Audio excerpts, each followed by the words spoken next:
नमस्कार। इस वक्त की सबसे बड़ी खबर आ रही है अतीक अहमद हवाला के जरिए पैसा पाकिस्तान पहुंचाता था।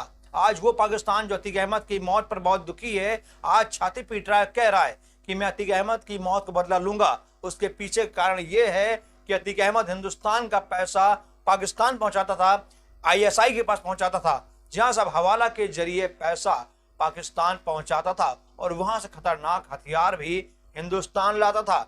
आज ये खबर सुनकर आपके पैरों तले जमीन खिसक जाएगी कि अतीक अहमद किस प्रकार से आतंकवादियों के साथ मिला हुआ था, किस प्रकार से देश के साथ गद्दारी कर रहा था, देश को आतंकवाद की आग में झोंक रहा था। आज हम अतीक अहमद से जुड़ी ही एक ऐसी बातें आपको बताने जा रहा हूं जो सुनकर आप हैरान हो जाएंगे।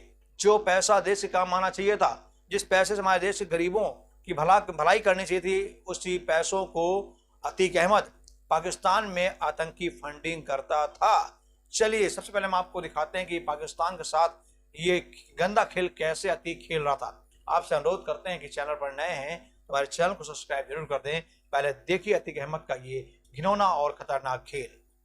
उत्तर प्रदेश पुलिस का पूरा फोकस इस वक्त अतीक अशरफ हत्याकांड की तह तक पहुंचना और शाइस्ता परवीन और गुड्डू मुस्लिम का पता लगाना है। इसी बीच अब सूत्रों के हवाले से एक बड़ी खबर सामने आ रही है।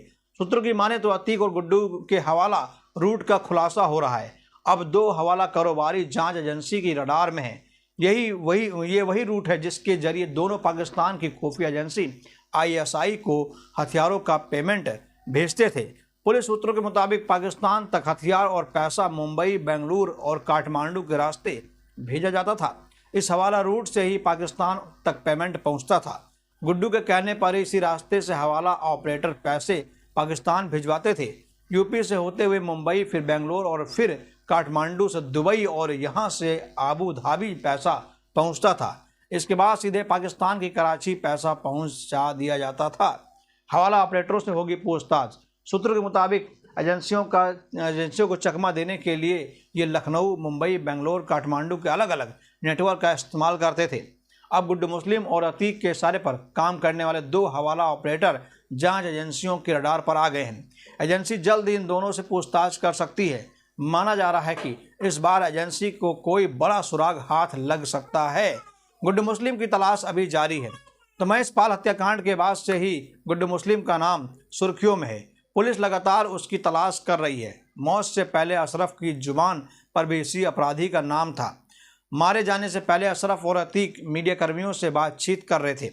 मारे जाने से पहले अशरफ अहमद के आखिरी शब्द थे, मेन बात यह है कि गुड्डू मुस्लिम और STF सूत्रों का कहना है कि पिछले कुछ समय से गुड्डू मुस्लिम को ट्रैक किया जा रहा है और उसे जल्द ही गिरफ्तार भी किया जा सकता है। जैसे अतीक अहमद ने मीडिया के सामने कहा कि मेन बात ये गुड्डू मुस्लिम, उसके बाद से लगातार ततड़ातर उसके सर में गोलियां दाग दी गई, उसके सीने को छलनी कर दिया गया। मतलब कि गुड्डू मुस्लिम के बारे में बहुत बड़ा खुलासा होने वाला था और उससे पहले अतीक अशरफ को मौत घाट उतार दिया गया। मतलब कि ये जो पैसे की बात थी, ये पाकिस्तान के साथ जो उसके संबंध थे, उन संबंधों को उजागर ना हो, इससे पहले अतीक अहमद की जुबान को बंद कर दिया गया। अब ये जुबान किसने बंद किया है, कौन है, इसके बारे में STF जानकारी जुटा रही है। क्योंकि अतीक अहमद अकेला ये सब काम नहीं कर सकता था। इस देश के पॉलिटिशियन का भी हाथ होगा, बहुत बड़े अफसरों का भी हाथ होगा, जिनके जरिए अतीक अहमद देश के साथ गद्दारी कर रहा था। उन सभी के नाम सामने आने चाहिए। और अशरफ ने कहा था कि मुझे एक बड़ा अफसर मरवाना चाहता है। आखिर वो अफसर कौन है, वो नेता मंत्री कौन है जो अतीक अशरफ को मरवाना चाहते थे, जिनका नाम खुलासा ना हो। इससे पहले अतीक अहमद की जुबान सांसें थम गई। तो सबसे पहले मैं चाहता हूं कि इसके बारे में जानकारी जुटाई जाए और जैसे ही कोई बड़ी अपडेट आएगी हम ज़रूर आपको बताएंगे। आपसे अनुरोध करते हैं कि चैनल पर नए हैं तो चैनल सब्सक्राइब जरूर कर लीजिए। बहुत बहुत धन्यवाद।